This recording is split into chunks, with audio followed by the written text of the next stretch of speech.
y yo presentando a quien va a coordinar realmente este evento, que es Alberto Alier, un amigo, un compañero de muchos años y una gran persona, que lo quiero presentar para que aquellos que no los conozcan, como dije antes, sepan el valor de esta persona, en donde lo que digo tiene mucho del afecto personal que yo tengo hacia él. Es un hombre de larga trayectoria en el estado de la ciudad de Buenos Aires. Trabajó mucho tiempo en el sector de industria en la ciudad de Buenos Aires, fue prescindido en el año 76 por razones que ustedes se podrán imaginar y reincorporado en el 84. Y durante 30 años perteneció al área industrial, lo que le dio al conocimiento para impulsar la organización de la comunidad con trabajadores, empresarios, técnicos y académicos. Un poco esa idea del hexágono virtuoso surge de la acción de la praxis cotidiana que Alberto hizo durante tantos años. Hizo posible, y este es un valor muy importante, la aprobación de la ley que está conocida como Buenos Aires Ciudad Productiva. Y además fue un poco el inspirador y el forjador del Foro para una Nueva Política Industrial, que actualmente él es el secretario, y que de alguna manera a través de todos los años, lleva más de 15, este foro, sostiene la idea de la convergencia de los sectores para buscar soluciones y realizaciones en el plano nacional, con la única condición de querer la grandeza de la nación y la felicidad de su pueblo. Alberto, te dejo a vos el micrófono. A partir de ahora solamente manejo los micrófonos de todos. Voy a silenciar los micrófonos para que queden el tuyo y el de Sergio, que pueda hacer su exposición.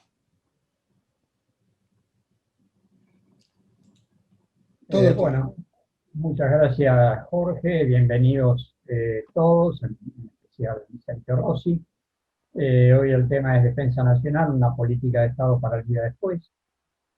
Cuando decimos defensa nacional hablamos de nación, que es un concepto vinculado al hombre, a un pueblo. Y el hombre es cuerpo y espíritu, y la defensa nacional, por tanto, tiene aspectos materiales y espirituales. Por eso, no solo sabiendo de su conocimiento e idoneidad para la función que desempeña como secretario de Estrategia y Asuntos Militares del Ministerio de Defensa de la Nación, y también de su compromiso militante con nuestro pueblo, invitamos aquí al agrimensor Sergio Rossi para que nos hable de estos aspectos materiales y espirituales que se impulsan desde el Ministerio. Así que gracias, Sergio, por tu generosidad de compartir este tiempo con nosotros. Bienvenido, compañero, te escuchamos. Bueno, gracias Alberto, gracias Jorge.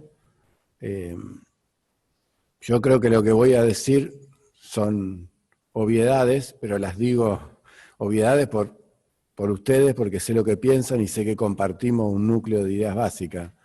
Pero por ahí repito esas obviedades un ratito, actualizando lo que encontramos acá en el Ministerio, lo que estamos tratando de hacer en un contexto complicado, un par de ideas, y por ahí creo que sería positivo intercambiar, preguntar, charlar.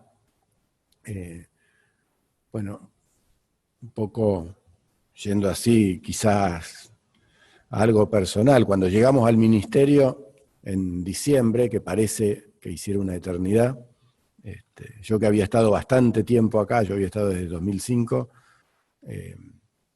por un lado veníamos con la idea que explicitamos en la campaña electoral de retomar un montón de líneas de trabajo que habíamos desarrollado en el periodo anterior y que fueron cortadas de distintas maneras por la gestión de Cambiemos.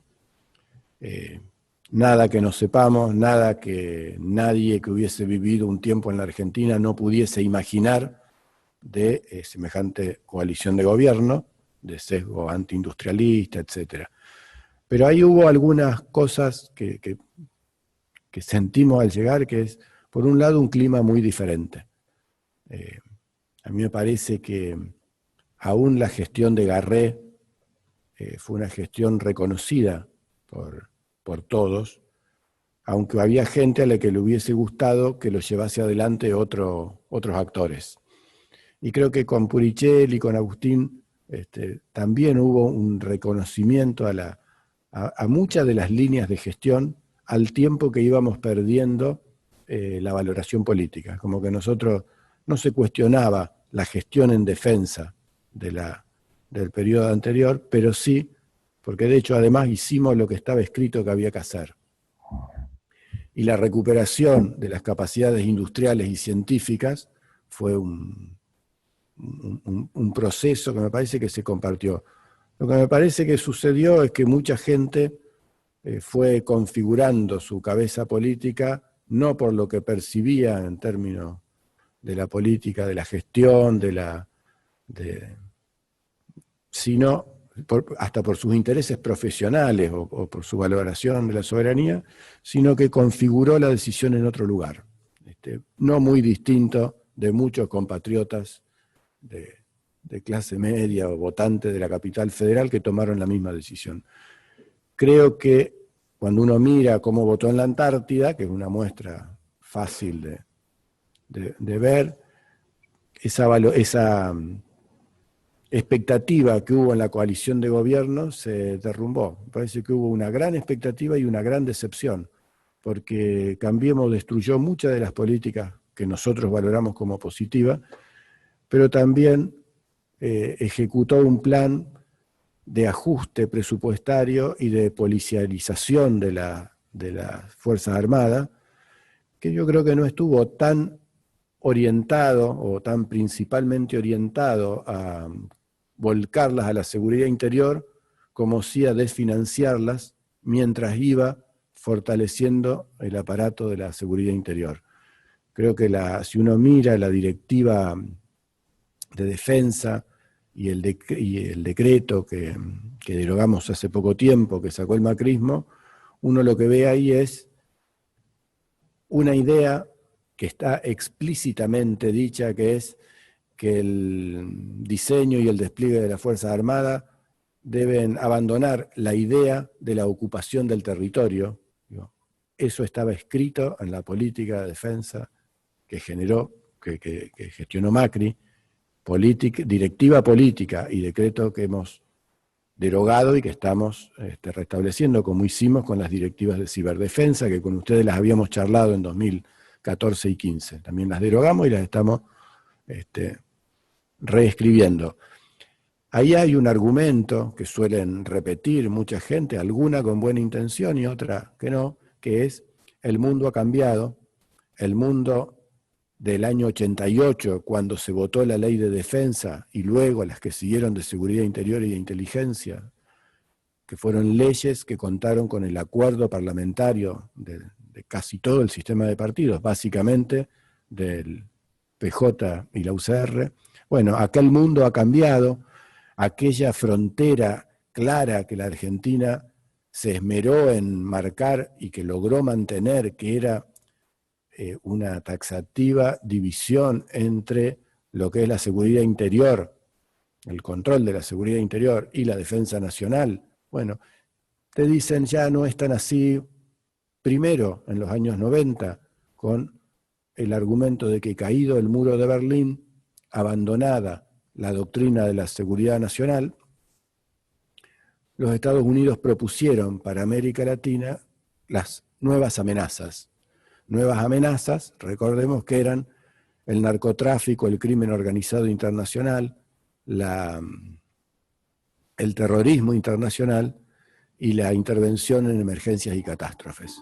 Bueno, lo que buscaron fue llevar nuestras Fuerzas Armadas latinoamericanas a estas nuevas amenazas, a prevenir esas nuevas amenazas, que no era más que una manera de retirar la muy desprestigiada idea de la doctrina de la seguridad nacional y sustituir la cooptación de cuadros que despliegan permanentemente con estas teorías. La Argentina resistió eso, lo resistió con Menem, con Duhalde, con De la Rúa, con Kirchner, lo cual es un pequeño logro que nosotros tenemos que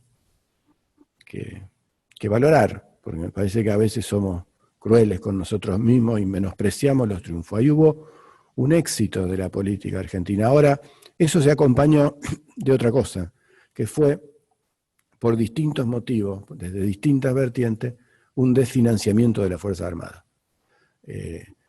Desfinanciamiento que para algunos tenía que ver con inhibirle su poder. O sea, la Argentina hizo un esfuerzo muy grande para meter en caja la caja de Pandora abierta en el año 30 del intervencionismo militar como árbitro final y supremo del sistema de partidos. Bueno, lograr inhibir ese desborde militar permanente, recurrente, fue un esfuerzo enorme. Esfuerzo que tuvo éxito, pero que pagamos un costo, que es ese desfinanciamiento. Desfinanciarla para privarlas de poder político, bueno, pudo ser un truco pasajero, hasta eficaz. No se puede sostener 30, 40 años. Por otra vertiente, mucho más fuerte que esta, concurrió al desfinanciamiento la necesidad del ajuste y la idea de abjurar de la vocación soberana y subordinarse hemisféricamente a los dictados de Estados Unidos. Es decir, encargar a otro que nos cuide en lo que hace a la defensa de la soberanía. Bueno, esas dos vertientes, bueno, han llegado a un punto que debemos revertir. Creo que se hizo muchísimo en los 3 gobiernos anteriores nuestros, pero evidentemente no alcanzó y los sistemas de armas se han ido volviendo obsoletos. Y creo que hay algunas reflexiones que hacernos. El presidente, cuando, digo, 3 hechos que me parece que hay que remarcar. Entre que el presidente confirma el gabinete y dice que Agustín Rossi va a ser ministro, y efectivamente asume, Agustín presenta un proyecto que es el FONDEF, que es un fondo específico que se mantiene aunque no se ejecute plenamente en el ejercicio presupuestario, que busca estar afectado no a salario, no al funcionamiento, al gasto corriente, sino al equipamiento militar, con algunas ideas que son compartidas seguro por todos ustedes, como son priorizar los grados de posibilidad de fabricación nacional, de componentes nacionales, de generación de empleo, de autonomía tecnológica, aún en el caso en que tengan que hacerse adquisiciones. Bueno, ese fondo nos parece que es una herramienta importante. Ese fondo fue votado en diputados, pasó al Senado. Hoy, en este momento, se está tratando en comisión del Senado, esperamos que pueda estar aprobado pronto. Eso me parece que es una política importantísima que nosotros además debemos procurar reglamentar adecuadamente y utilizar eficazmente. Me parece que es una brinda, aunque es un 0,8% que se agrega al 1%, digamos, nos lleva al nivel del gasto, pero da la posibilidad de que ese gasto vaya a estos aspectos. Otra cosa que fue un hito, me parece, es en el discurso en que el presidente Alberto Fernández asume, no se ve nada en la pantalla con el sol, ¿no? Bueno, cuando asume Alberto Fernández, él tiene un párrafo sobre la defensa, y creo que hay que detenernos en ese párrafo, porque ese párrafo, por primera vez en muchos discursos presidenciales de apertura de sesiones o de asunción, no dice: esta es la última vez que quiero hablar de las Fuerzas Armadas sobre lo que no deben hacer. Ni siquiera lo menciona. Se refiere a la Fuerza Armada planteando que deben custodiar la soberanía nacional y en un párrafo vincula 3 elementos que antes estaban separados, que son la Antártida, el mar argentino y las Islas Malvinas. A mí me parece que, y eso tiene un correlato en cuando recrea la Secretaría que conduce Daniel Filmus. Secretaría, bueno es decirlo, que el macrismo había rebajado en su componente de Malvinas a subsecretaría. Hubo otro punto que es cuando el presidente despide el contingente que marcha a Chipre, donde él dice hay que dar vuelta a la página. Eso fue en principios de marzo. Frase que tuvo sus interpretaciones, pero que me parece que también plantea, miremos para adelante. Bueno, poquitos días después empezó la epidemia. Y con la epidemia creo que pudimos ver a las Fuerzas Armadas desplegadas en todo el territorio nacional, cumpliendo tareas logísticas y de asistencia, cosa que está prevista en la ley como una de las tareas secundarias o subsidiarias, según como se le llame. Eso fue una movilización importantísima, sostenida en el tiempo, y yo creo que ahí hay que detenernos en dos aspectos. Por un lado, hubo una visualización del accionar de la Fuerza Armada interviniendo en catástrofes y emergencias, y una valoración altamente positiva.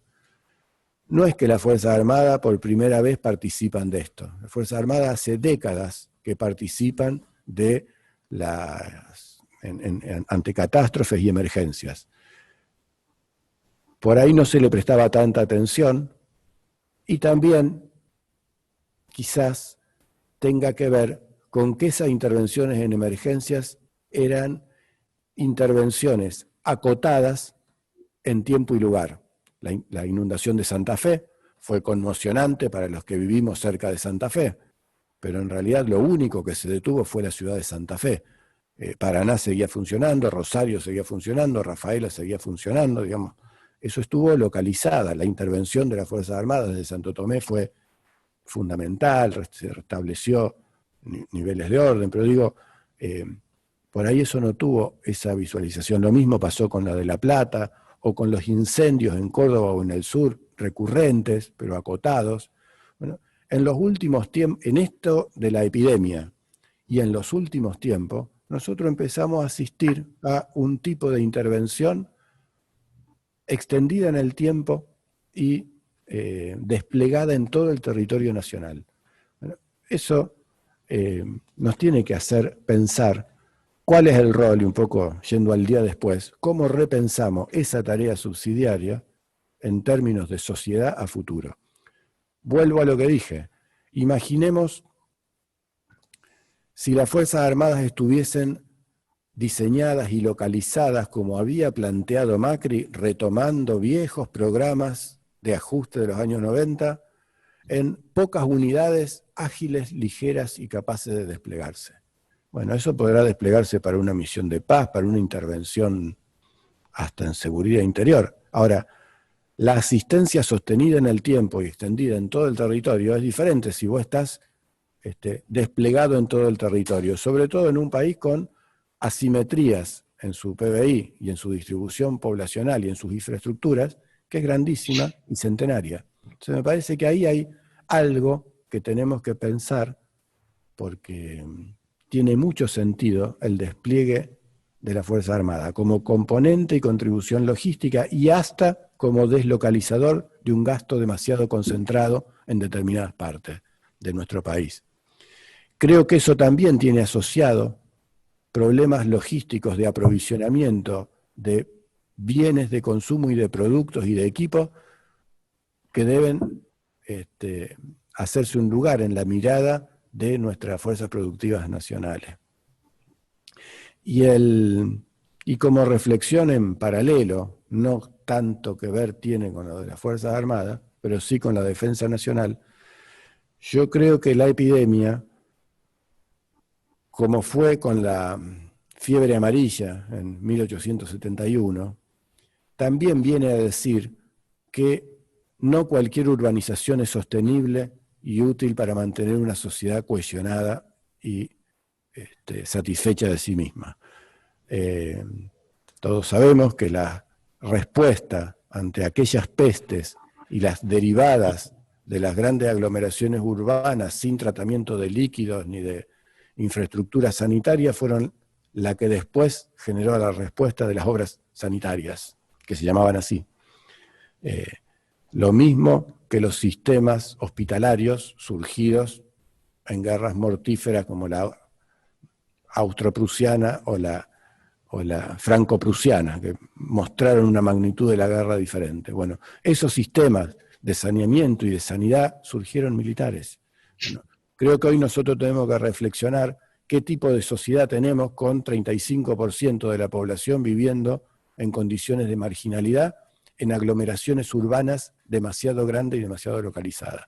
Entonces nosotros debemos hacer un gran esfuerzo de planeamiento estratégico, no solo por lo que hace al hábitat saludable, sino también por qué tipo de nación pretendemos ser, cómo pretendemos ocupar y defender el territorio y qué vulnerabilidades tenemos ante amenazas de otros países o aún de pestes como esta. A veces no se vincula mucho la peste y la guerra, pero es por no leer historia, porque hay gente que cree que se puede hacer política sin leer historia. Si uno hace de turista, y no digo que estudie defensa, vaya de turista, como fui yo sin saber nada, a Florencia, y se pone a leer la guía turística Michelin, no digo Sun Tzu, ni Maquiavelo, ni nada, uno ve que lo que más barato te sale es ir hasta Siena, que es un pueblito re lindo que queda en la montaña a 20 kilómetros. Bueno, Florencia y Siena pelearon durante 200 años. Guerra en un empate permanente entre dos ciudades que eran de las más pujantes de todas. ¿Qué pasó en el 1200 y pico? Vino la peste, y la peste le cayó peor por alguna razón a Siena. Y cuando Siena estaba pestada y tullida, los florentinos no tuvieron mucha solidaridad, sino que se dedicaron a caerle encima, la liquidaron, y desde entonces Siena es un circuito turístico subordinado al florentino. Digo, la guerra puede exacerbarse por la peste. Entonces, me parece que nosotros tenemos que pensar cómo está diseñado nuestro territorio, cómo estamos configurando las infraestructuras, también desde la perspectiva soberana. En ese marco, que ha sido un marco raro para nuestra gestión, nosotros procuramos, como les decía, restablecer los criterios normativos para poder desarrollar el planeamiento militar y abrimos un nuevo ciclo para el planeamiento militar. Le hemos prestado especial atención y creemos que hay que prestársela mucho más aún para volcarla en ese marco normativo a lo que es la preparación del instrumento militar articulado con la sociedad para dar respuesta ante emergencias y catástrofes que vienen teniendo una dimensión diferente. Yo dije la de la peste y mencioné antes los incendios. Bueno, nosotros hemos visto que esos incendios que estábamos acostumbrados en Córdoba, que ya eran un grave problema, bueno, estamos viendo, por causas que habrá que dilucidar, que hemos tenido incendios extendidos en la cuenca amazónica, en un territorio más grande que el de la Argentina continental, que duraron casi un año, con efectos tremendos. Y eso no pasó solo ahí, pasó en Australia, con una magnitud todavía peor, afectando a centros poblados de más de 100.000 habitantes, que tuvieron que ser evacuados. Y vemos cómo en California, que nos lo venden con prestigio ganado, como un estado rico de los Estados Unidos, al cual no le falta tecnología ni gente predispuesta a afiliarse al club del rifle, ni ninguna de las cosas. Y sin embargo tiene incendios de magnitud estatal, incontrolado. Entonces nosotros tenemos que pensar también nuestro propio manejo del plan de fuego normativamente y en qué tipo de doctrina vamos a tener. Digo doctrina porque no es inocente el que eso haya sido una de las nuevas amenazas. A fines de los años 90, los Estados Unidos buscó promocionar su modelo de la FIMA para las catástrofes, lo dejaron de hacer cuando fracasó en la inundación de Nueva Orleans, pero cuando fue el terremoto de Haití, Estados Unidos intervino unilateralmente, saliendo de las Naciones Unidas, militarmente en Haití, ocupándola. Bueno, la UNASUR, cuando existía, había planteado en su Consejo de Defensa forjar una doctrina de intervención conjunta ante las catástrofes y las emergencias que se dieran entre nuestros países. Lo cual es muy correcto y es un camino que debe retomarse. No para no cooperar con otros, sino para cooperar según nuestra propia agenda. Y dos cosas más, que ustedes la conocerán muy bien, que es el tema de la industria para la defensa y el sistema científico. Ustedes recordarán, después de las privatizaciones, en tiempos de Nilda Garré, ahí tuvimos bastante contacto con ustedes, Nilda unificó todo lo que era del sistema de investigación científico de las Fuerzas Armadas, que es mucho, y que había quedado fuera de la ley de tecnología, porque aquellos fondos eran fondos internacionales y por lo tanto no eran fácilmente aplicables a lo que tenía que ver con material bélico, sensitivo y demás. Bueno, en realidad en aquella época Andrés Carrasco, Roberto Cereto hicieron un gran trabajo para unificar los procesos y ponerlos en paralelo y congruentes, homogéneos con el resto del sistema científico tecnológico nacional. Eso fue un proceso, yo creo que se avanzó mucho. Por suerte no hubo un retroceso grande, salvo en el desfinanciamiento, lo mismo que los acuerdos que habíamos hecho con INVAP. Y la otra cosa que creo que es diferente ahora que antes, que hay que, digamos, diferente el punto de partida, es la recuperación de las empresas nacionales, la nacionalización de las empresas vinculadas a defensa. La recuperación de Tandanor o de la fábrica de aviones o de fabricaciones militares fueron diferentes, fueron en tiempos y modalidades jurídicas distintas, porque los procesos eran distintos y porque se fue agotando la posibilidad de pactar con los que las tenían concesionadas. Bueno, hoy, aquello llevó años, volver a un punto. Creo que hoy estamos mucho más unificados en el punto de partida de las tres, cada una diferente, y nos permite planificar, digamos, en aquel momento, yo creo que al menos en defensa, creo que pasó mucho en el resto, en la salida del 2001, el gobierno de Duhalde, es como que en defensa hubo periodos de 2 años. Jaunarena, que era el ministro de la Rúa, siguió con Duhalde 2 años. Vino Pampuro, que duró 2 años. Nilda vino a cumplir los 2 años que faltaban para el mandato. Después siguió, pero siguió y vino enseguida a la 125. Después se fue a defensa. Vino Puricelli, vino Agustín. Digo, aunque hubo una continuidad, creo que lo que nadie previó de entrada fue, bueno, tengo la tranquilidad o el horizonte o los recursos de planificar una política de largo plazo.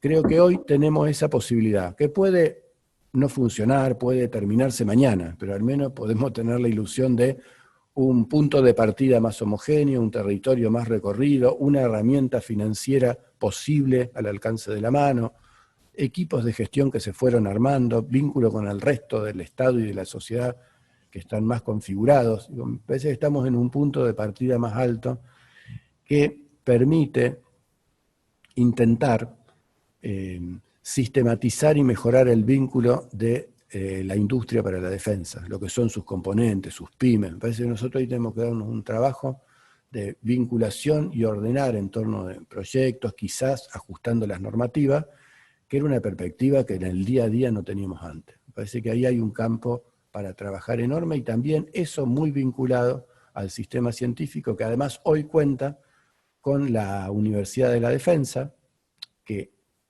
fue una ley que creó una universidad no de la nada, sino de unidades académicas que venían de largo tiempo, pero que también lo que permite es ponerla en línea con el resto del sistema universitario.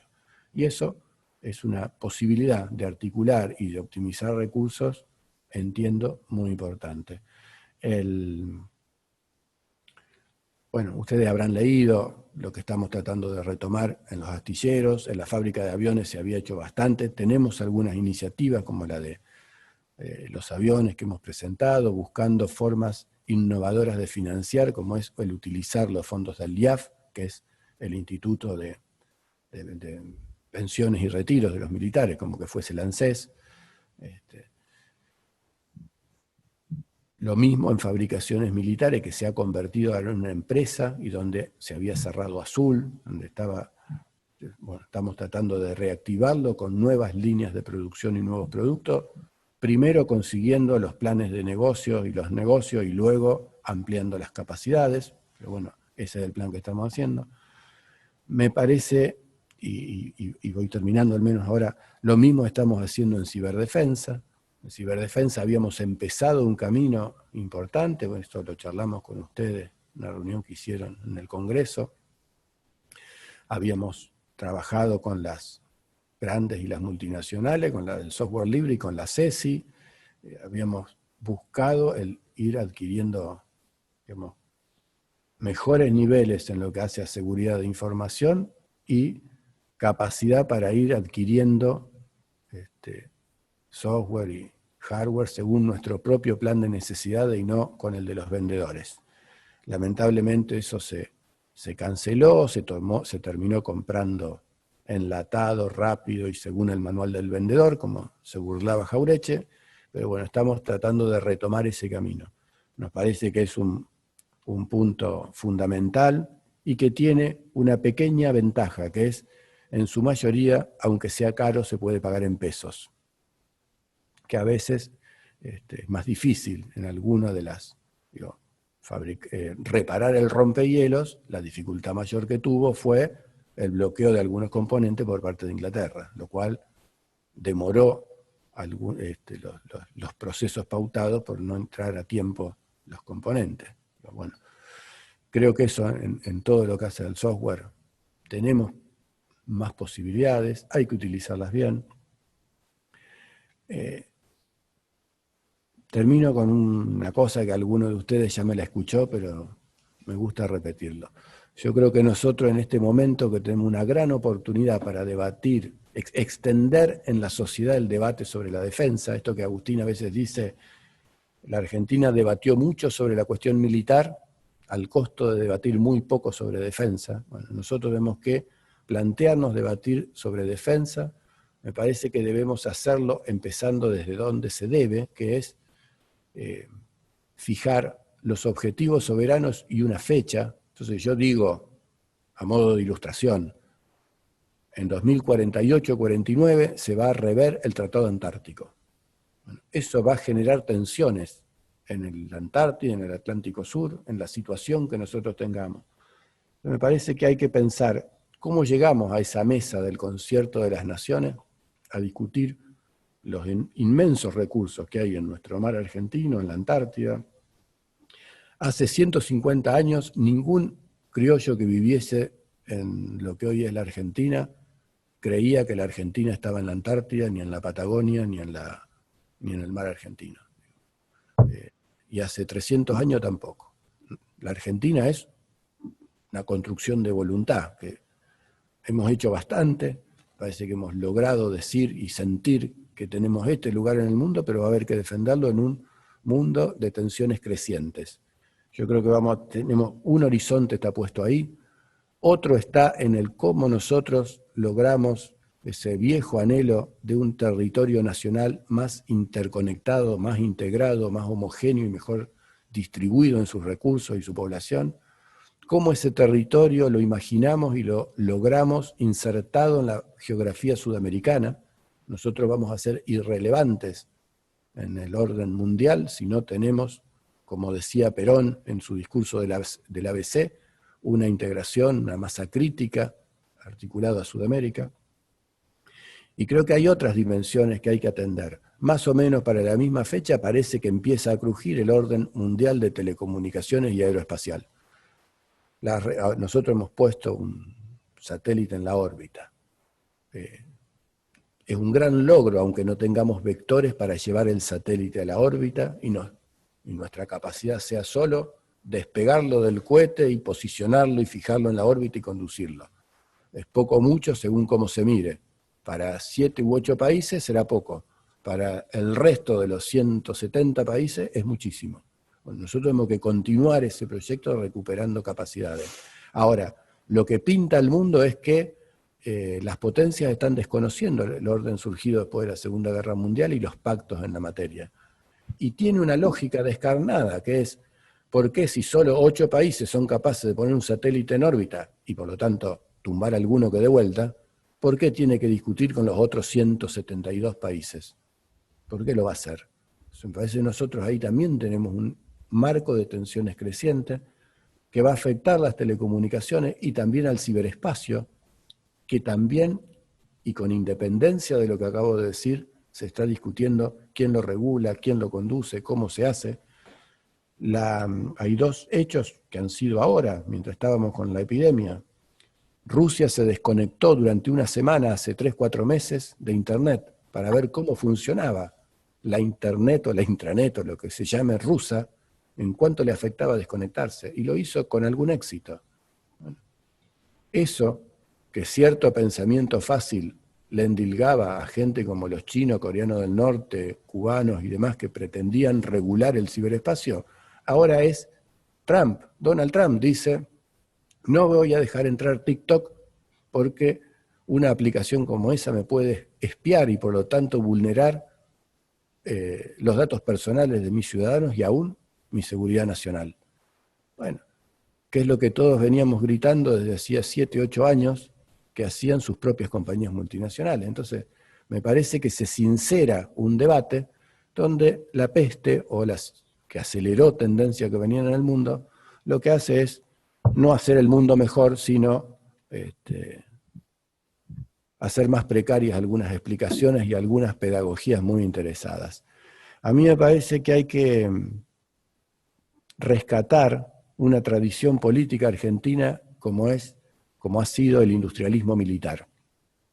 Me parece que el industrialismo militar, que fue una de las vertientes que concurren al peronismo, pero que ni lo generó, ni fue la única, debemos volver a hacerla hablar. Creo que hay que hacerla hablar hacia atrás y hacia adelante. San Martín, gobernador de Cuyo, puso en actos como gobernador, puso la provincia en pos de la campaña libertadora. 30 años antes de que nazca von der Goltz, San Martín aplicó la nación en armas. Quiero decir, von der Goltz no inventó nada. El prusianismo no fue un invento tardío de la Revolución del 80. Esa lógica está en San Martín como gobernador civil de Cuyo. Fray Luis Beltrán es eso.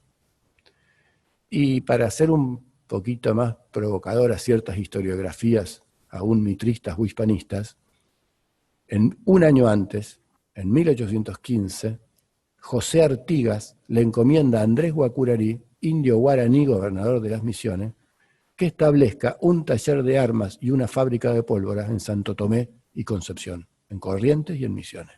Y eso funcionó y lo hicieron los indios. Indios que, salvo en las misiones guaraníes, cuando vinieron a defender la colonia del Sacramento, a recuperarla de los portugueses, nunca los españoles, a ningún indio en todo su imperio americano, le dejaron tener armas.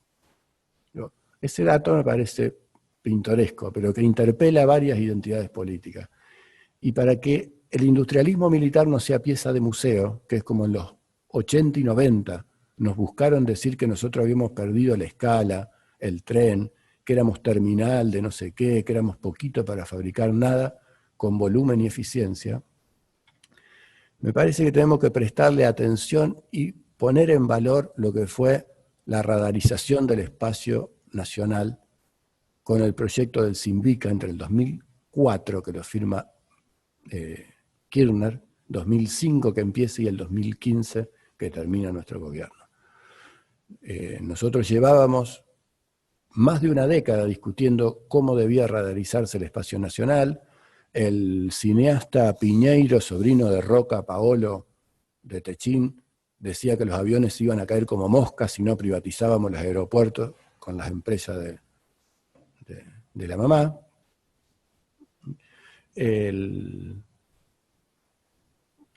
Había una puja largamente bloqueada entre italianos, franceses y norteamericanos para radarizar según el proyecto de radarización hecho por los que iban a vendernos los radares, que costaba $700 millones y que tuvo en el Congreso tratamiento parlamentario, y que no funcionó porque se bloquearon entre ellos. Bueno, cuando se tomó el proyecto de la Fuerza Aérea, Kirchner firmó el proyecto, Devido fue el responsable de implementarlo con Garré en el ministerio. Nosotros en menos de 10 años y acelerando los plazos previstos, la Argentina con el INVAP y la Fuerza Aérea radarizó con los radares secundarios la totalidad de los aeropuertos argentinos, con los radares colaborativos para ordenar nuestro espacio aéreo comercial. También generó los radares primarios con los cuales se radarizó toda la frontera norte y avanzó en otros tipos de radares que lamentablemente no se continuaron porque en el 2016 Macri canceló el contrato con el INVAP que preveía otro tipo de radares. También se hicieron los radares meteorológicos. Bueno, nosotros estamos retomando eso. Pero lo digo porque me parece que eso muestra que la Argentina tiene capacidad, si persiste un tiempito, una década, a veces de mucho y a veces de poco, en lograr resultados. Y ese proyecto se hizo por la séptima parte de lo que nos pedían de plata y tenemos la capacidad y el conocimiento para ir manteniéndolo y actualizándolo nosotros, y a partir de ese desarrollo hacer desarrollos más complicados y crecientes, como lo que nos queda de fabricar más de lo que ya tenemos para radarizar la Patagonia, y también para buscar tipos de radares que nos permitan controlar o concurrir a la vigilancia y al control del espacio marítimo argentino. Bueno, digo eso y charlemos un poco para no hacerla tan larga. Bueno, muchas gracias, Sergio. En principio, les comentamos a todos que ya estamos recibiendo algunas preguntas por chat.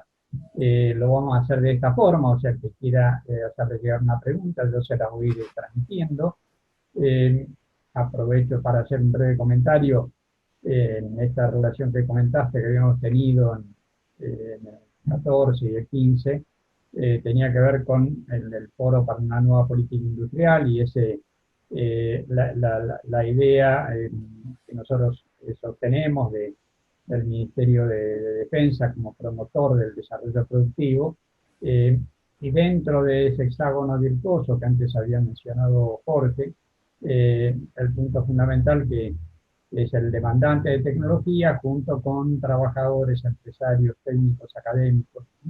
Digo, una forma de vincular a todo para el desarrollo productivo nacional.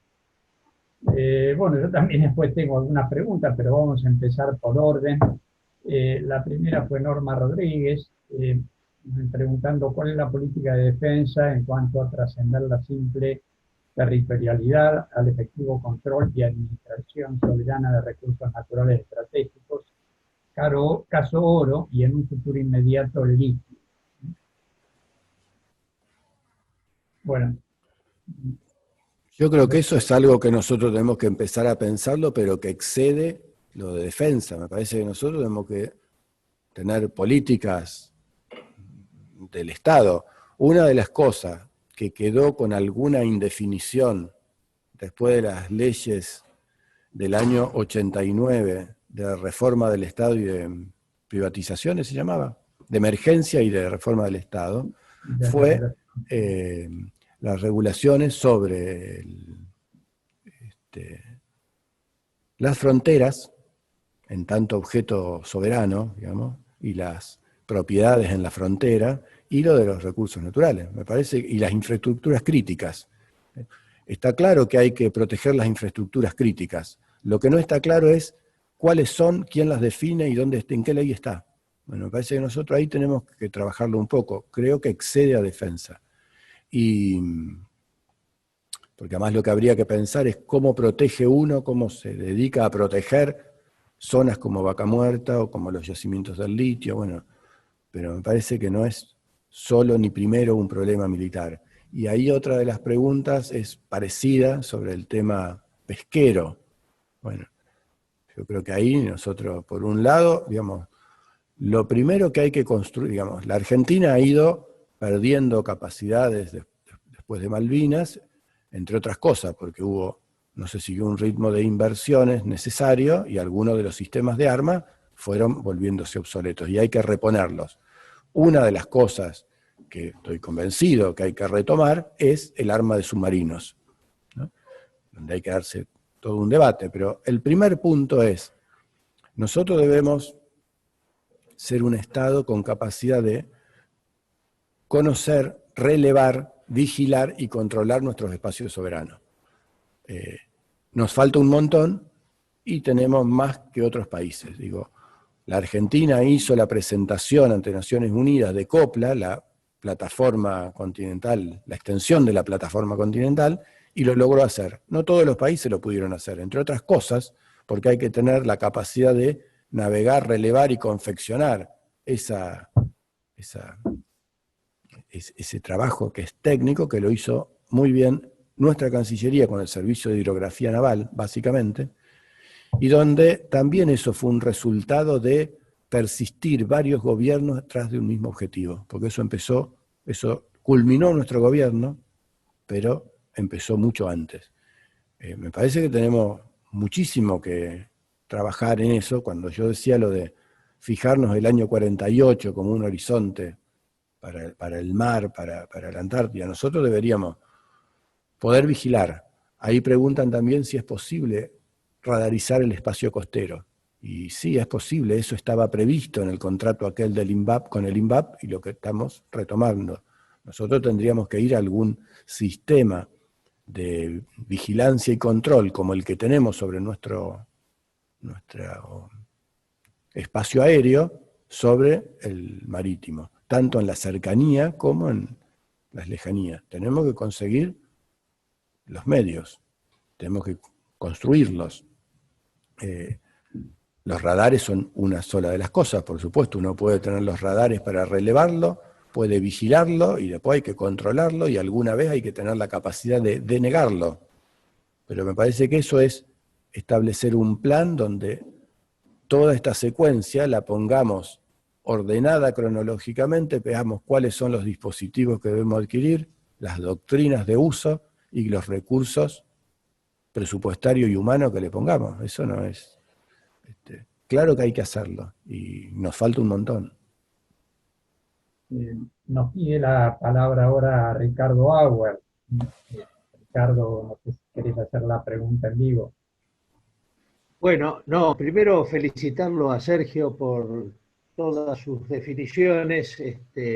Yo había hecho unas preguntas en relación a la ocupación territorial y al tema de la relación de la defensa con la política de ciencia y tecnología, porque todo el mundo, digamos, los conflictos del futuro entre las potencias pasan bastante ahora por el tema de ciencia y tecnología. Pero ella describió bastante todo eso, así que veo que tenemos un representante muy bueno en el ministerio que ve con claridad todas estas cosas. Sin embargo, él no nombró la palabra geopolítica, pero dio implícitamente conceptos relacionados con eso. Pero ahí voy a un punto que por ahí me gustaría desarrollar la pregunta en los siguientes términos. Si bien Estados Unidos antes planteaba, digamos, las políticas para los países de acuerdo a las preocupaciones que tenían los Estados Unidos, ahora China también está planteando en su concepción de los conflictos globales, y explícitamente dicho por el general Qiao Liang en el libro Guerra Irrestricta, que todos los temas son inherentes a los conflictos. Y cuando digo todos los temas, no solo son la ciberdefensa, sino los clásicos de la geopolítica, que son los recursos naturales, la población, todo lo que ya sabemos, pero también incluye ahí los temas ya relacionados a la cultura, a la salud, al narcotráfico. O sea, si uno lee en detalle la concepción china, abarca una serie de concepciones que en el fondo también se corresponden con las anteriores de Estados Unidos. Como nosotros tenemos leyes que, digamos, no son determinantes, digamos, en cuanto a los conflictos externos e internos, ahí hay un tema que me gustaría, si él puede aclararme un poco cuál sería la concepción, digamos, a futuro, planteado no ya desde los Estados Unidos, sino desde el conflicto global, que es lo que está ocurriendo y va a ocurrir con mayor frecuencia en el futuro, como él mismo lo describió, que en el 2030 o 2050 vamos a tener que defender nuestros recursos, digamos, fuertemente, y que si no tenemos preparado una defensa para eso va a ser bastante complicado. Disculpen la prolongada introducción del tema. Sí, totalmente. Como dicen los informáticos, el primer problema es la capa 8, o sea, la cabezota de los argentinos. ¿No? O sea, el problema de América Latina y de la Argentina desde hace demasiadas décadas, siglos, es que hay algunos compatriotas que ven con naturalidad ser ingleses, chino, ruso, norteamericano o cualquier otra cosa, brasilero, antes, cuando estábamos en contra del Portugal. Eso está desde, cuando vos vas a Callastá, hay una manzanita donde están los portugueses, que eran tipos que no tenían que estar ahí, pero estaban lo mismo, porque comerciaban, qué sé yo. Creo que el narcotráfico, claro que los chinos lo van a ver, porque la guerra del opio fue la primera conflicto geopolítico sobre los narcóticos. Antes son partes literarias en Las Mil y una Noches, Los Assassins, digamos. Antes es marginal. La primera vez donde el uso de narcóticos adquiere la dimensión de la guerra es la guerra del opio. No cuento la del alcohol a los indios en el este todavía de los Estados Unidos, en el oeste del este. Pero, digo, me parece que ingenuidad sería la nuestra y no aprender nada después de nuestra independencia de los españoles, creer que la salvación va a venir de China, Rusia o de cualquier otro lado. A mí me parece que, no sé si hay que llamarle la tercera posición para que no nos acusen de peronista, pero ese concepto me sigue pareciendo impecable y en realidad no es un invento de Perón. Eso recoge la política de la neutralidad irigoyenista y recoge lo que en la propia generación del 80 aparece en gestos de dignidad que a veces son confusos, porque no se sabe si son dignidad nacional anti-yanqui, por dignidad nacional o por ser pro-británico, como hace el general Mitre cuando habla de la superioridad moral de la independencia americana por la española, por la América española respecto de la anglosajona. Pero quiero decir, creo que la Argentina tiene una tradición que se fue consolidando en una política internacional, que es la de atendamos el interés nacional, respetando a los demás pueblos y a los demás países, y con una vocación de integración sud- o latinoamericana, según lo que nos dé el cuero. Me parece que eso también tiene su correlato en la política de ciencia y tecnología. Qué sé yo. Yo veo gente muy seria y no me dan ganas de explicar lo que es la ciencia y la tecnología desde una perspectiva utilitarista, ni siquiera digo nacional. Digo, yo creo que a mí un librito que me gusta, que era uno de esos de ciencia ficción inteligente que podíamos leer en la época de la dictadura, era El fin del Pleistoceno de Roy Lewis, que era, ¿no? ¿Cómo era? What we did to father, lo que hicimos con papá, en inglés. Ahí está, digamos, me parece que hay una teoría de la tecnología que en la Argentina se recorrió muchísimo. Parece que la ley de innovación tecnológica de los 90 fue un unicornio en los años 90, porque fue una ley muy peronista en el contexto asimétrico que había. Que el único pecado que tuvo fue la fuente de financiamiento, que la limitó. Después me parece que fue un diseño impecable que nosotros debemos, bueno, ahora más liberados de eso, retomar. Vos planteás el tema cultural, como plantea el chino, y creo que es así, o sea, no lo dije, pero los invito para la semana que viene, el 23 y 25, la Universidad de la Defensa va a ser la sede, ahora virtual, del 20º Encuentro de Historiadores Antárticos Latinoamericanos, que es una pequeña pero importante disputa sobre esto, porque se va a seguir discutiendo. Ahí se va a presentar el libro de Ariel Hartlich, la Argentina imaginada por la comunidad organizada, que reseña lo que fue la toponimia y la cartografía que se despliega durante la década del primer peronismo, uno de cuyos principales capítulos está en la Antártida. Y me parece que nosotros, si el ciberespacio es un dispositivo que a mí no me terminan de hacer creer que es igual que el aire, la tierra y el mar, yo en eso soy como Heráclito, ¿viste? Creo que no, esos son los elementos. El ciberespacio, qué sé yo, ¿viste? Ponele, entiendo lo que quieren decir. Bueno, de la misma manera, el lenguaje configura nuestras mentes. Entonces, en una capa exterior al ciberespacio está el lenguaje. Cuando alguien dice, los americanos son gente muy prepotente, bueno, tiene un problema de ubicación, el que dice los americanos por lo estadounidense, yanqui o como fuere.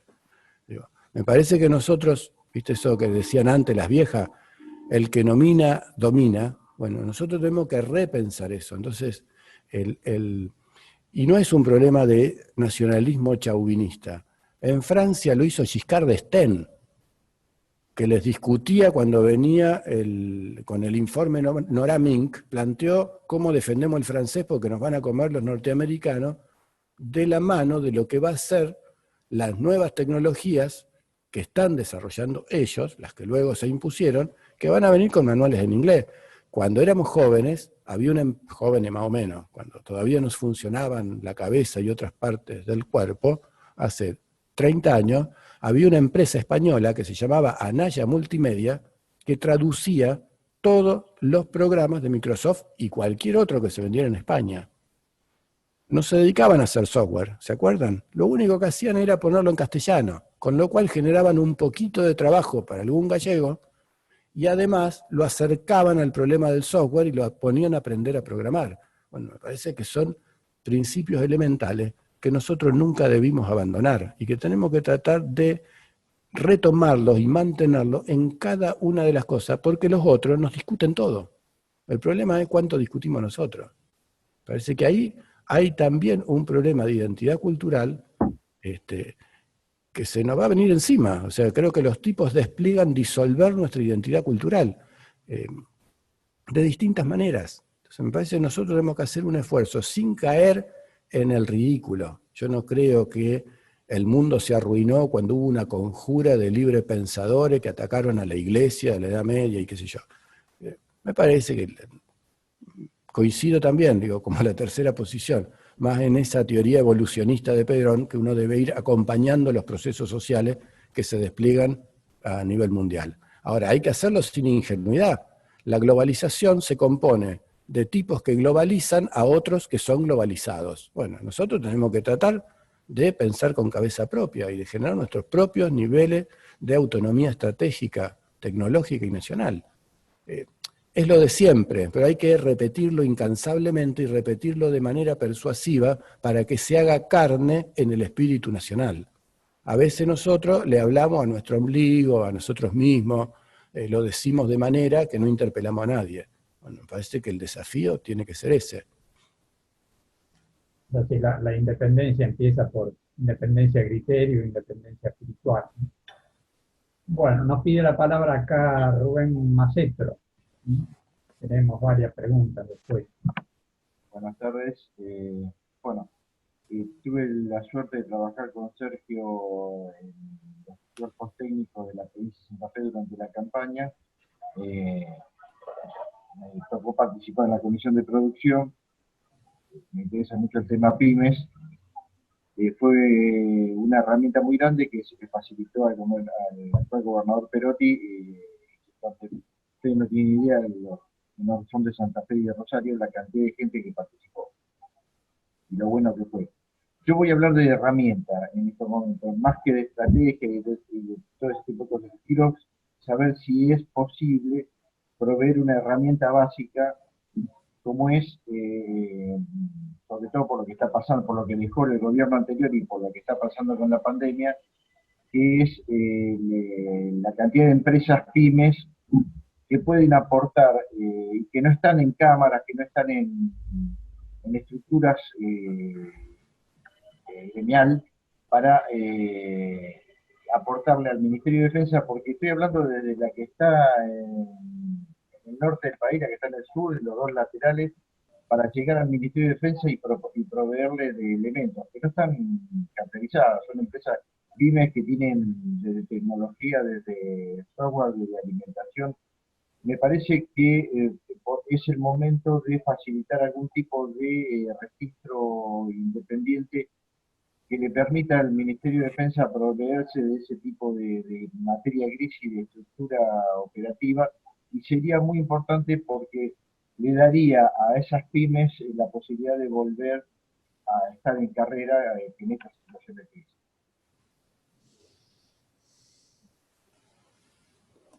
La pregunta prefigura la respuesta.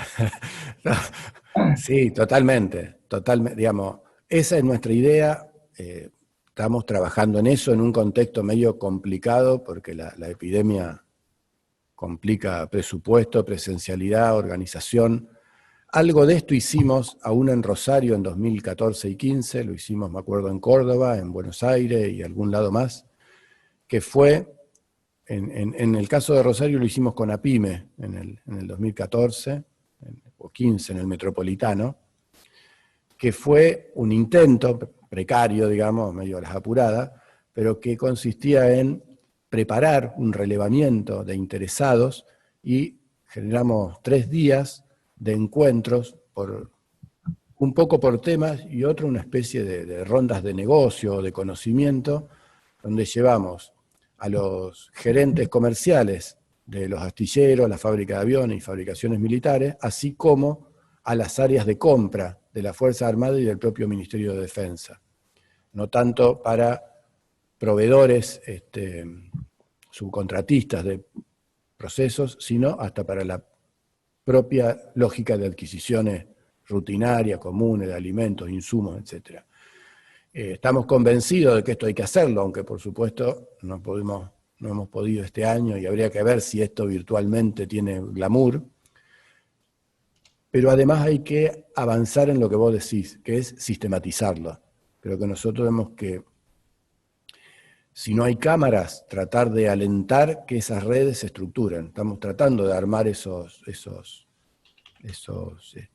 registros, pero tienen que ser algo más que registros. Tenemos que lograr, como eran en la década de los 90, te vendían los europeos las bolsas de subcontratación. Aquella era una muy buena idea, el poder relevar las capacidades industriales, que hasta hay industrias que las tienen y no las utilizan porque compraron máquinas para otra cosa, y sin embargo podrían ser proveedores o asociarse con otro para que lo haga en tiempos muertos, qué sé yo. Me parece que tenemos que buscarle mucha vuelta a un mejor registro de las capacidades y a cómo ir capacitando y poder certificar procesos para ser proveedores, además de poner a disposición los mecanismos de contratación, que habrá que también ajustarlos. Toda idea y todo esfuerzo que haya en esto es bienvenido, y de hecho me parece que los ministerios de producción provinciales podrían ser una herramienta de vínculo y de cercanía, porque a nosotros también se nos hace medio difícil hacerlo. Estamos muy preocupados por cómo reglamentar el FONDEF y utilizarlo, porque este debe ser el criterio rector, que además va a pasar que este año y el que viene y seguramente el otro, quiero creer, que vamos a tener disponibilidad de pesos y vamos a tener carencia de divisas, o vamos a tener que ser cuidadosos con las divisas, y vamos a tener algunas importaciones condicionadas, no ya por decisiones geopolíticas, sino hasta por faltantes o cambios en los flujos en el mundo, después de un año de parate de producción y de ventas. Pero me parece que esto que planteás es central, y que tendríamos que hacernos los lugares para armarlo. Ahí, acá lo hemos puesto a Cristian Desideri un poco para que trabaje en esto, en el área de logística, y está Mariano de Miguel, que es el subsecretario de Producción para la Defensa, que también estamos trabajando con ese criterio, y queremos volcar la Universidad de la Defensa para ver si también concurre ahí. Pero me parece que es esencial que tengamos esto. No hay que armar el complejo industrial militar al estilo yanqui para que produzca armas y fabrique guerras para poder venderlas. En realidad, el sistema industrial para la defensa de la Argentina ha sido un promotor de desarrollo tecnológico y de industrias. Habría que pensar algunos de los déficits que tuvo nuestro desarrollo industrial en los años del peronismo desarrollismo, ¿no? Es decir, ¿por qué algunas de las empresas de defensa y aún no de defensa no pudieron superar su etapa de presencia en ciertos territorios nacionales sin dejar de ser economías de enclave, ¿no? ¿Por qué no pudimos generar redes de proveedores locales en algunos de los lugares? Bueno, me parece que hay que también capitalizar aquellos errores o limitaciones, pero estamos convencidos de que la política es la que decís, y también estamos convencidos de que tenemos un horizonte posible de 3 años para no solo hacerlo, sino dejarlo institucionalizado. Una de las cosas que hay que lograr es darle mayor inercia, como estudiábamos en la facultad, en los términos de lo que estudiábamos en la facultad, a los procesos nacionales populares de acumulación. A veces nos queda la sensación de que nos cuesta horrores poner en marcha procesos, que viene un gobierno de signo contrario y lo liquida con 3 decretos. Bueno, ahí tenemos un problema que excede la política y la gestión estatal, ¿no? Entonces hay que lograr plasmarlo ahí. Pero idea que tengan, aporten. Es más, creo que una de las cosas importantes de esta charla y muchas otras que estamos tratando de tener con el entramado militante, pyme y científico es convertir esto en organización, y en discurso movilizador. Bueno, gracias. Por eso hay que dotarlo de una pequeña épica. Yo creo que tenemos que construir una modesta épica de todo esto. Perfecto. Tenemos ahora una pregunta de Fernando Estefani, pero a lo mejor, Fernando, vos la querés reformular o replantear después de lo que Sergio ya iba avanzando por el tema. Sí, gracias, Alberto. Sí, porque un poco va en la misma línea. Y bueno, primero, gracias, Sergio, por la presentación. Y mi pregunta va un poco en la misma línea que venías comentando, ¿no? Yo creo que estamos todos de acuerdo que hace falta un discurso con cierta épica que convoque a toda la sociedad, estamos de acuerdo, pero creo que además hace falta un proyecto, además del discurso. Entonces, vos recién decías, bueno, ¿cómo puede ser, ¿no?, que lo que uno construye con tanto esfuerzo desde la política o desde la gestión pública, te lo puedan borrar de un plumazo con 3 decretos? Esto ahora es mi opinión personal. Yo creo que eso ocurre cuando no se ha convocado y no se ha logrado que la sociedad abrace ese proyecto, que el movimiento obrero y que los empresarios estén de verdad compenetrados con ese proyecto. Si uno logra eso, ellos mismos se van a encargar de defenderlo, cambie el gobierno que cambie. Entonces, y por otro lado también, vos hablaste, y nosotros acá en el grupo también, en las conversaciones hablamos de todo lo que se puede hacer desde el Departamento o el Ministerio de Defensa, pero la realidad es que Argentina viene sufriendo un proceso de declive muy dramático. Más allá, tenemos subidas, bajadas, pero recién se terminó de calcular que el PBI per cápita en valor real se está acercando de vuelta a lo que teníamos en el 75. Con ese PBI per cápita también es difícil pensar en un Ministerio de Defensa o en políticas de defensa de verdad poderosas. Entonces, esto nos lleva a que necesitamos una solución integral, donde claramente la defensa, la demanda que puede hacer la defensa, más allá de su valor en sí mismo, la demanda que puede hacer para el sector industrial productivo es muy importante. Entonces, mi pregunta que te quiero hacer es, ¿qué programas en concreto se está llevando desde el Gobierno Nacional hoy entre el Ministerio de Defensa, Ministerio de Producción, Ministerio de Ciencia y Tecnología, si existe un plan integral o no, y si en el caso de que exista, cuáles son esos programas que estén llevándose a cabo en ese sentido? Sí, así como existe el programa Culfas Rossi, no existe. Estamos trabajando con ellos. O sea, ¿qué estamos haciendo? El FONDEF queremos aplicarlo de una manera determinada. Con Bielsa estamos trabajando. ¿Para qué? Porque hay que construir viviendas. Hay que construir vivienda para el personal militar y hay que construir viviendas de servicio. El cómo se haga, hace a lo que vos decís. Poco lo que hemos hecho es retomar cosas que teníamos. Con el INVAP era un contrato, que no fue que empezamos por el contrato. Hicimos un programa, que era el SINVICA, que era un plan de radarización integral, al cual lo dejamos funcionando, lo estamos retomando. Lo de los aviones Pampa o el IA-100, bueno, son iniciativas que estaban, qué sé yo. En Tandanor estamos viendo, lo que pasa es que lo tenemos que hacer sobre la marcha.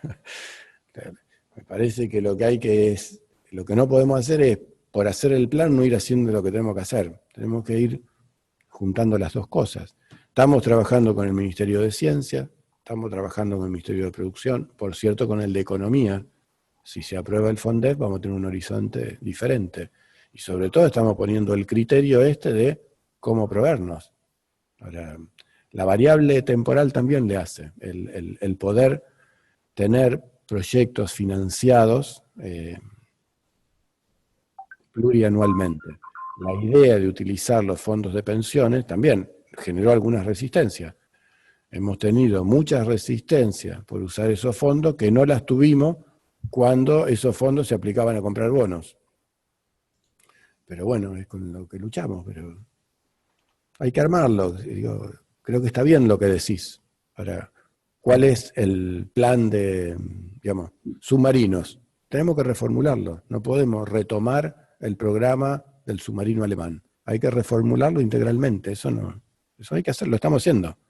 Hay que ver si es ese tipo de submarino, si es con los alemanes, con quién, cómo lo vamos a hacer. Si vamos a tener que adquirir submarinos más chicos y usados para mantener la capacidad de las tripulaciones mientras generamos un programa de adquisiciones. Buque polar. Nosotros creemos que hay que fabricar un buque polar. En el medio aparece la oportunidad de adquirir casi a nada un buque en Australia. ¿Qué hicimos? Adquirirlo. Y eso no quiere decir que vamos a no fabricar el propio. Tenemos que construirlo igual. Las iniciativas que estaban paradas, algunas con Río Santiago, estamos tratando de complementar. Estamos tratando de utilizar aquello en lo que es fuerte Río Santiago, que es ingeniería de proyectos, en lo cual Tandanor tiene más dificultad de comprársela y a cambio intercambiar otra de las capacidades que tiene Tandanor y no son tan fáciles en Río Santiago. Lo de los aviones, nos parece que el proyecto del Pampa es un proyecto razonable que debe continuar y debe seriarse. El programa del IA-100 nos parece que es un programa razonable que puede permitir salir con un avión de transporte pequeño que alguien puede querer comprar.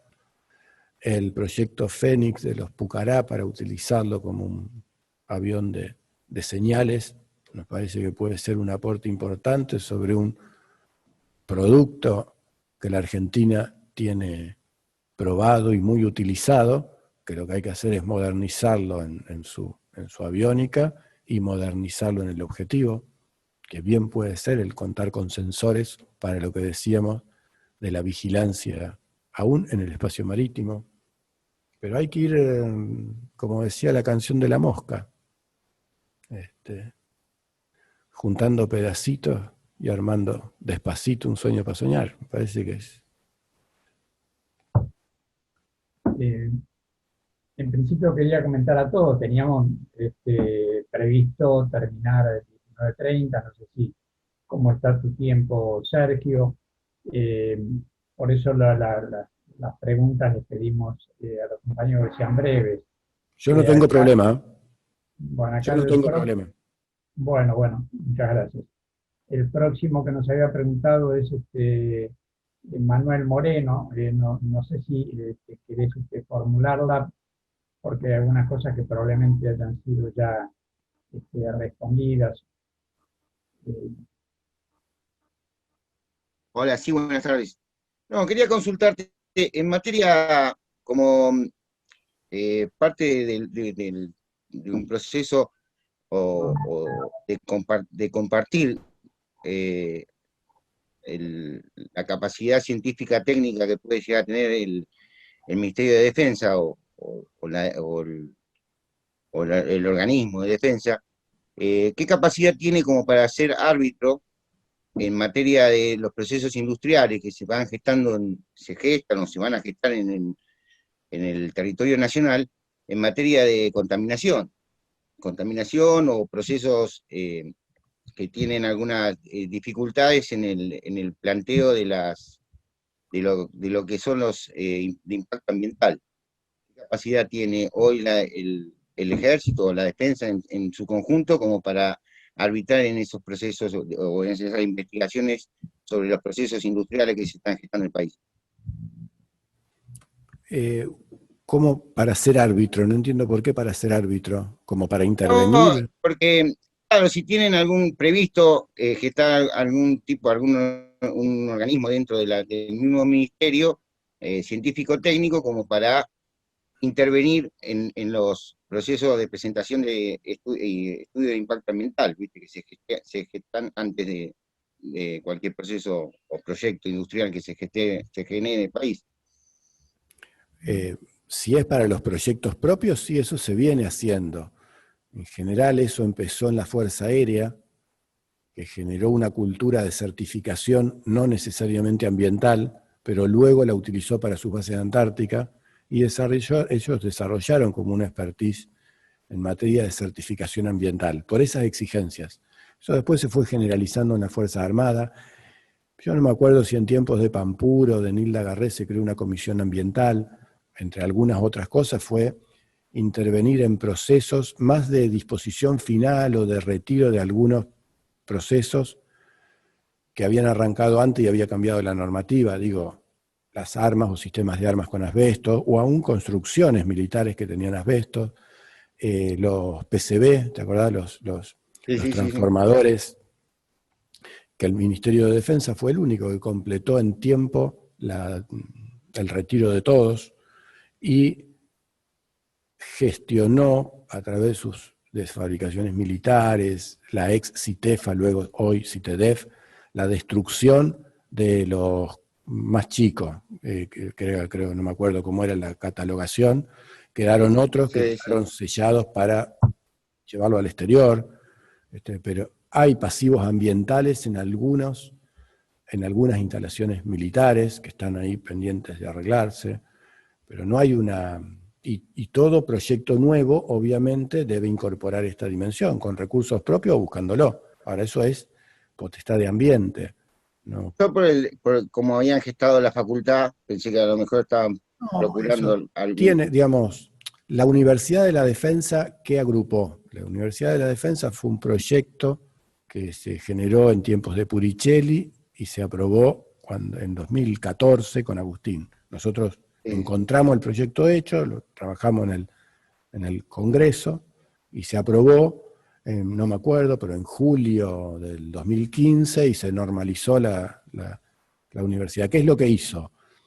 Integró unidades académicas preexistentes, algunas ya acreditadas por CONEAU, como eran los institutos universitarios, el IUA y la Escuela de Ingeniería del Ejército, que eran unidades académicas generadas en los 90 para la formación universitaria de los propios cuadros militares, que Balsa había dispuesto que tenían que ser universitarios si no iban a la escuela de guerra, entonces formaron esos institutos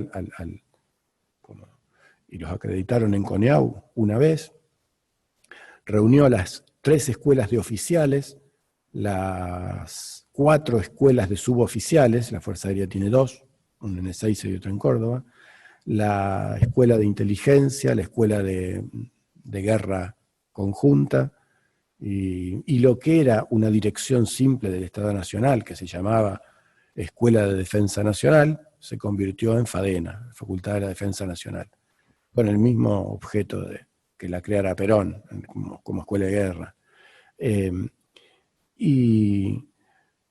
Pero bueno, ahí hay un montón de capacidades que ya preexistían, o sea, el Colegio Militar de la Nación lo creó Sarmiento, igual que la Escuela Naval, y la Escuela de Ingeniería del Ejército creo que cumple 100 años el año que viene, digamos. Y ahí hay algunas cosas en las cuales han sido vanguardia, por ejemplo, criptografía, cosa lógica por otra parte, pero los mayores especialistas de criptografía han surgido en la Escuela Superior Técnica del Ejército. Ahora, todo eso, hay gente que trabaja la dimensión ambiental, claro, y para certificar procesos. Como te decía, mucho de eso empezó en la Fuerza Aérea, por lo que planteaba, la industria y la actividad aeronáutica lo exige. Y hubo un momento en los 90 que hubo que certificar ambientalmente las bases en la Antártida, para poder estar a la altura de las exigencias que iba planteando el Tratado de Antártica. Bueno, ahí se generó una expertise que es disponible. No sé si es suficiente, pero está bueno. Y si no, hay que buscar afuera, hay que cumplir la normativa. Una de las cosas que se estableció en la época de Nilda Garré fue que, porque una actividad se desarrolle en una instalación militar, no queda fuera de la jurisdicción ambiental, que es una jurisdicción no delegada por las provincias. Entonces debe cumplir la normativa y respetar la autoridad ambiental. Y eso se aplicó en todas partes. Se aplicó como todo, no digo que sea una orquesta sinfónica, pero funciona. Y hay que seguir trabajando. Nosotros en eso además tomamos una iniciativa que la estamos retomando ahora, que fue la de constituir las reservas naturales, primero militares, luego reservas naturales de la defensa, que no tiene que ver con certificar ambientalmente procesos industriales o logísticos, sino preservar ambientalmente instalaciones militares. Hicimos un acuerdo con parques nacionales, básicamente hay un montón de campos militares que sufrieron menos alteraciones por el uso militar que por otras actividades antrópicas. Esas tierras, nosotros lo que planteamos es que cuando no hay maniobra militar, actividad militar, a veces son campos de instrucción que se usan una vez al año, pero que son esenciales, cuando no está desarrollándose la actividad militar, se gestiona como si fuera un parque nacional y en acuerdo con parques nacionales y en cooperación. Y eso fue muy bueno para nosotros, nos puso en otra dimensión del cuidado ambiental, que no es menos importante que la que vos planteás.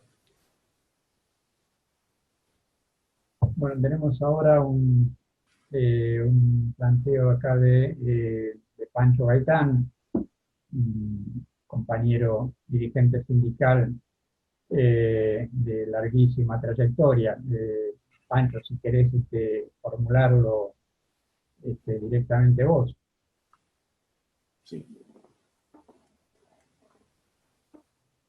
Bueno, gracias, Alberto. Buenas tardes a todas y a todos. Escuché con mucha atención la exposición del compañero Rossi, me pareció muy interesante, porque yo que tuve la suerte de trabajar en el Centro de Mayor Desarrollo Científico y Tecnológico, que fue el IAMU, que fabricó los Pulqui, ¿no es cierto? Un centro que fabricó unos aviones, motocicletas, autos, camionetas, etcétera, que gran desarrollo del país en la década del 50. Y posteriormente conocí por razones de trabajo un poco el sector naval. La verdad que yo tengo la sensación de que después de la dictadura militar, que fue un proceso horrible, donde todo el pueblo quedó enfrentado a las Fuerzas Armadas, las mismas terminaron destruidas. Esa es la sensación que yo tengo. Y creo que incluso el sector civil, tanto Alfonsín como Menem, contribuyeron a eso. Y lamentablemente hoy nos encontramos en un país realmente indefenso. Ayer me decía un amigo mío que trabaja con las Fuerzas Armadas colombianas, me decía, bueno, Argentina puede sufrir la invasión de Paraguay o de Uruguay y seguro que pierden. O sea que no tiene ninguna capacidad de defensa según como nos ven desde afuera. Y yo la verdad que creo bastante eso. Me parece que sobre todo en lo que el compañero planteaba en volver a una industrialización militar, yo creo que es clave. Y el compañero Rossi lo ha planteado creo que con suficiente amplitud. Pero de cualquier manera hay algunas cosas que particularmente a mí me preocupan, como el tema de la industria naval, que por ejemplo, si mal no estoy informado, en Río Santiago todavía están sin terminar los buques que se contrataron de Venezuela. Y si mal no recuerdo, ese contrato fue del 2004, si mal no recuerdo. Imagínate, si todavía hoy estamos a 16 años sin poder terminar un barco, la verdad que estamos mal. Y la otra cosa, y lo que yo planteaba, es que realmente lo que creo que el gobierno tiene una tremenda responsabilidad de que sin romper sus objetivos políticos, las relaciones, las políticas de frente, etcétera, etcétera, si no ponemos al frente de estas instituciones personal realmente capacitado, estamos mal. Yo escuché las declaraciones del nuevo director de Astilleros Río Santiago y la verdad que daba pena, porque el compañero no entiende nada. Posiblemente sepa mucho de política, mucho de no sé qué, pero de ese tema, por lo menos hasta el día de hoy, el compañero no entiende nada. Espero que tenga equipo. Entonces mi preocupación básicamente lo planteaba desde ese punto de vista, ¿no? Nosotros no tenemos barco, ¿no?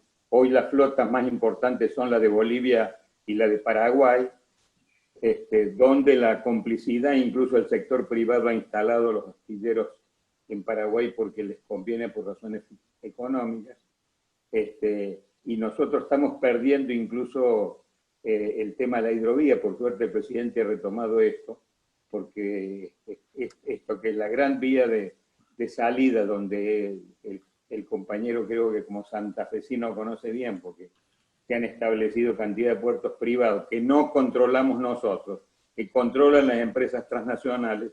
Si nosotros no volvemos a controlar la soberanía y no desarrollamos instrumentos que nos permitan hacer eso, como por ejemplo una flota naval que pueda controlar nuestro mar, que es tan extenso. Y además, bien, me gusta mucho lo que plantea el tema Antártido, porque creo que es clave, pero nosotros tenemos más de 100 años de presencia en la Antártida. Hoy estamos siendo disputados por un montón de países, y si nosotros no tenemos una estrategia, que creo que tiene que ser una estrategia latinoamericana para la Antártida, con nuestra presencia como país binacional, vamos a vivir en situaciones muy, muy complicadas, ¿no? Bueno, les agradezco y disculpe la participación. Coincido, totalmente. Yo, todo lo que planteas, Pancho, comparto. Creo que el asunto es cómo nosotros logramos que esta Argentina que tenemos hoy, desolada después de Macri y medio paralizada con la epidemia, arma ese plan y esos objetivos. Me parece que hay que grabar esos objetivos, tenemos que lograr que esos objetivos sean una doctrina nacional. Perón lo dijo así, Perón lo planteó como una doctrina nacional. Lo que pasó después fue que la dinámica política que tuvo la Argentina terminó equiparando esas palabras, doctrina nacional, a fanático peronista unidad básica. Y perdemos con eso. Nosotros tenemos que volver, creo que no hay que enamorarnos ni de palabras ni de herramientas. Tenemos que volver a poner la motivación en la cantidad suficiente de argentinos como para que nos den la posibilidad de éxito. Así que seguimos siendo una sociedad empatada entre los que quieren ser una nación o una kermés, estamos liquidados. Me parece que lo tenemos que asumir, saber que es así y motivar. Yo decía eso porque es un desafío enorme, donde a veces uno dice, alguien preguntaba lo de que la flota china de pesca parece la calle corriente, ponía alguien en alguna de las preguntas. Y yo digo, sí, es verdad. También digo, a veces es china, a veces es española, no todos miran a todos, ¿viste? Es como, algunos se enojan por la base china en Neuquén, pero no se enojan por la base europea en Malargüe, ni se enojaron durante 45 años por el reloj atómico que estaba en Miguelete, ¿no? En Neuquén, que servía para lo mismo, para calibrar los satélites de las potencias. Entonces, me parece que el asunto no es si vos se los das o no, sino qué ganás al hacerlo, cómo jugás el partido con cabeza propia. El primer punto que debe tener el país es la capacidad de relevar y vigilar. Y vos planteabas muy bien, porque nadie puede, digamos, uno no puede expropiar a la oligarquía si no sabe lo que tiene, ni que hablar confiscarle. Palabrejas que a veces algunos confunden, hasta con buenas intenciones. Y vos planteabas muy bien lo del río Paraná. Yo no soy santafesino, soy entrerriano, pero bueno, viste, como a los camalotes, el río te lleva y te deja en algún lugar de la costa. Pero tal cual, yo fui a estudiar a Rosario en el año 78 y en esa época Martínez de Oz permitió, invocando un decreto que apuntaba a generar la capacidad de acopio en los pueblos del cereal en la medida en que se transportara por ferrocarril, dijeron que como los terrenos de los puertos estaban cerca de los ferrocarriles, se los daba privado y se los dio sin contrato ni nada para que hagan puertos privados que nadie controlaba. Bueno, nosotros llevamos, fíjate, se da un caso notable, un caso que no hay sociólogos que lo estudien. En San Lorenzo no hay causas de contrabando. Voy a agarrar y decir, 45 años. ¿Cuántas causas de contrabando hay? No hay. Bueno, uno debe poder tener capacidad de relevar, vigilar y controlar. Yo creo que es mejor. Hay compañeros que dicen que es poco lo que hace Alberto Fernández de crear esta empresa. Yo creo que es mejor que lo que hay. A mí me parece que antes que volver a dárselo a los Jean Denul, es mejor esto. Va a haber varios que miran, varios que controlen, hay que ponerse de acuerdo, es más difícil mirar para otro lado. Hoy creo que nosotros tendríamos que construir miradas sobre el mar, sobre el río, sobre el aeroespacio. ¿Eso quiere decir que mañana tenemos capacidad de responder a una provocación o a una falta o a una intrusión de alguien? No, pero al menos sé. Peor es no saber. Entonces, en el Comando Aeroespacial podemos no tener aviones. La Argentina tiene sensores propios para saber si un vuelo pasa o no por nuestro espacio soberano. No es poca cosa. Falta. La Argentina logró, en la época de Puricelli, se concretó cuando Agustín era ministro, tener la cabecera del sistema COSPAS-ARSAT, que hizo un salto tecnológico, y en ese salto los ingleses pretendían, como Chile y nosotros éramos unos países subdesarrollados, tener la base en las Malvinas. Y la Argentina dijo, no, lo vamos a hacer nosotros, y lo hicimos y llegamos en tiempo. Por supuesto que nos falta mucho más, pero creo que tenemos que armar buenos sistemas de vigilancia, de monitoreo, de control, e ir construyendo la capacidad de, primero, navegar pacíficamente, recorrer científicamente, y en algún momento adquirir la capacidad de denegar, mediante la fuerza, el uso indebido de los espacios soberanos. La hidrovía, no solo la hidrovía, creo que nosotros ya arrancamos mal cuando reducimos la dimensión estratégica del río Paraná a la hidrovía. La hidrovía es la parte por la cual circulan cargas de ultramar o con destino de ultramar del río Paraná, que es mucho más. Como espacio soberano es mucho más. Y a veces falta, por falta de medio, de predisposición, por falta de capacidad del servicio de hidrografía, de los catastros provinciales, la capacidad de mapear ese cambiante del río Paraná, que es mucho más estratégica y ambientalmente que el canal navegable por buque de 32 pies. Entonces, construir un mejor sistema de vigilancia, que sea transparente y compartido por todos, que ponga a disposición de otras agencias la capacidad de ver qué carga circula, cuáles no, es el primer paso para conocer. Documentarlo es lo que exige luego generar la respuesta. Si no, es como que el Estado puede mirar para otro.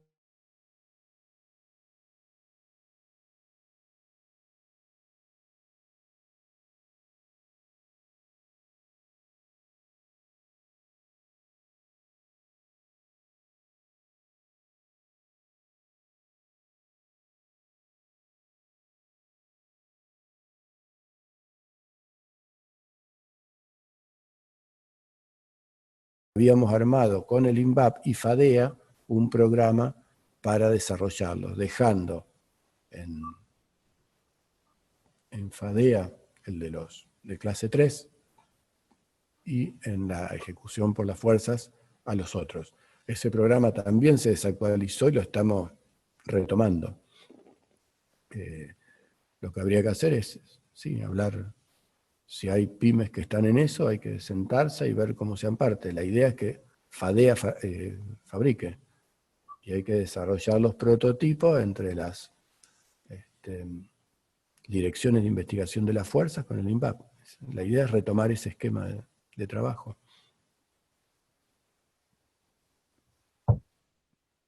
Bueno, acá hay una pregunta de Rogelio Galiano que en parte ya fue respondida, pero partiendo de el concepto de guerra biológica de Ramón Carrillo. La pregunta es, desde el punto de vista de la defensa, ¿se han evaluado los riesgos que nos plantea los argentinos la vacunación masiva de nuestra población con una vacuna de esa procedencia británica en principio? Cuando no es la única, sino que hay muchas alternativas menos peligrosas y más convenientes, incluir alguna que desarrolla en nuestra Universidad Nacional de San Martín. No, eso se ha analizado en el comité que preside el Ministerio de Salud, que tampoco ha dicho de ir por una sola. Me parece que lo que ha hecho, tengo la información de mirar la tele y leer lo que dice el presidente, pero parece que la idea también, el presidente ha cultivado una especie de tercera posición.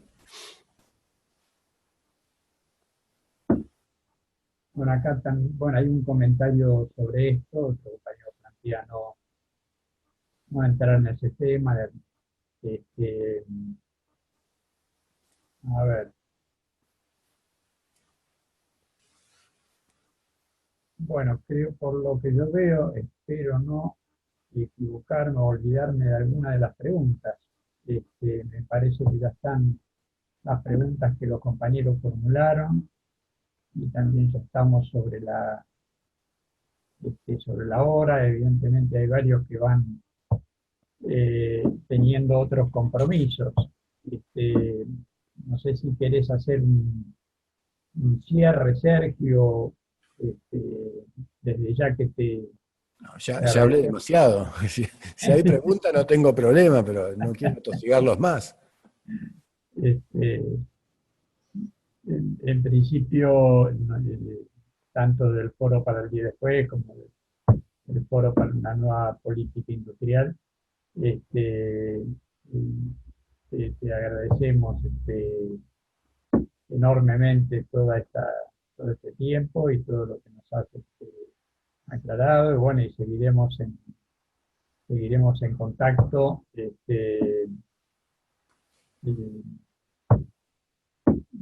Para avanzar sobre la práctica de esto de articular, en la medida de nuestras posibilidades, colaborando para todo aquello que tenga que ver con el desarrollo productivo y tecnológico.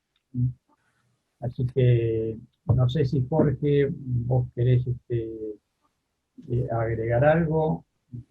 No, me parece que fue una excelente exposición, que en lugar de cerrar inquietudes, permitió abrirlas, y como siempre pasa cuando son buenas las reuniones, como en este caso, abren un montón de interrogantes y de cuestiones en las cuales de alguna manera nos nutren para profundizar.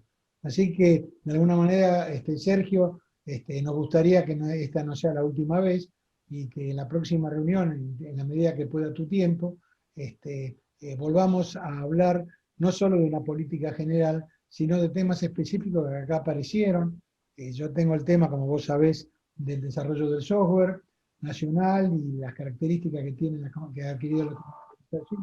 Y estos son temas que hay que discutir profundamente, más que tanto como Alberto como yo, ambos foros, el FOMPI y el foro para el día después, visualizan a el Ministerio de Defensa como un demandante de tecnología de primera, y nos ilusiona la idea de que desde esa posición el Ministerio de Defensa puede generar un trencito que permita, por lo menos parcialmente, desarrollar una industria que respete la soberanía nacional, que ponga las prioridades que tiene que poner una nación en los lugares correctos. Así que, en nombre de nuestro foro, ya que Alberto lo hace en el nombre del FOMPI, te agradecemos enormemente todo lo que nos has brindado, y prometemos volver a molestarte en la medida que vos lo aceptes para seguir discutiendo los temas que tenemos. Gracias por tu participación. Yo les agradezco a ustedes, creo que estas reuniones son útiles. Por ahí, como inquietud, me parece que lo que no habría que hacer es repetir la charla igual. Yo soy un generalista, pero me parece que lo que habría que armar es dos cosas. Por un lado, estaría bueno que ambos foros se vinculen con la Facultad de la Defensa, que está tratando de armar un programa de vinculación con el ambiente empresario, sindical, académico, digamos, para promover, llamémosle, la cultura de la defensa. Me parece que eso estaría bueno para formalizarlo y hacerlo estable. Fantástico. Y por otro lado, tendríamos que afinar una agenda, y por ahí porque acá hubo muchas inquietudes muy sentidas, muy compartidas, muy importantes, que tendríamos que irlas desagregando, y por ahí estaría... Yo no tengo problema en hacer otra charla como esta, para mí es un gusto, me sale, yo hablo boludeces desde hace 40 años, que empecé a militar, pero me parece que le sacaríamos más el jugo si podemos ir planteándolo, aunque todavía estemos en la etapa de virtualidad, para ir hilvanando las inquietudes con las posibles respuestas, los ámbitos de análisis y los compañeros que están en distintos ámbitos trabajando sobre lo mismo, para poder ir teniendo un proceso así de articulación y de organización creciente, que es un poco lo que rondó la charla de manera permanente. A nosotros, por supuesto, que nos cuesta hacerlo, bueno, como ustedes también, pero me parece que si le fijamos una agenda, puede ser práctico, digamos. Entonces que venga uno que hable de drones, listo, que venga el que sabe, el que está, el que se ocupe, el que le gusta, porque yo zanateo en un punto. Y eso me parece que es en cada tema lo podríamos hacer, y por ahí hacernos el hábito, cada 15, 20 días ir charlando, me parece que sería, y quizás si lo institucionalizamos con la facultad, sea mejor aún. Mirá, en ese sentido hay algo que no sé si vos conocés bien, pero nosotros, tanto el foro para el día después como anteriormente el FOMPI, desarrollamos una estrategia que es la de los puntos de encuentro. Nosotros en el foro actual tenemos 3 puntos de encuentro, uno que ha culminado, que es el de teletrabajo, hay uno de justamente innovación tecnológica para el desarrollo económico, que de alguna manera lo conduce Fernando Stefani con sus años de experiencia como científico acá en Alemania, y bueno, todo lo que ha hecho, y porque es joven. Y hay un tercero que es el tema, que está manejando el tema de las empresas de plataforma, el impacto en los derechos de los trabajadores y la inteligencia artificial. Acá hay una compañera, no sé si todavía está, que ha hecho una conferencia sobre eso. Así que ese mecanismo funciona muy bien porque funciona con el hexágono virtuoso. Así que, Sergio, lo que vos decís lo tomamos absolutamente, y creo que Alberto estará de acuerdo. Podemos avanzar con esta metodología como para poder ir hilando cosas concretas. Si vos estás de acuerdo, ahí vamos a estar.